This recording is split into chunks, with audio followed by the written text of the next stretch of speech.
மனதில் நின்ற காதலியே மனைவியாக வரும்போது சோகம் கூட சுகமாகும், வாழ்க்கை இன்பவரமாகும்.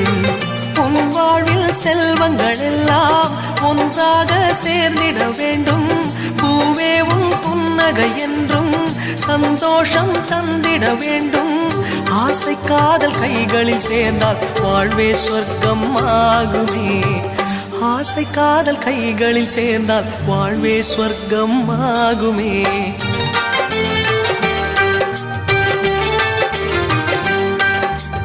ஆனந்தம் ஆனந்தம் பாடும் மனமாசையின் ஊஞ்சலில் ஆடும்.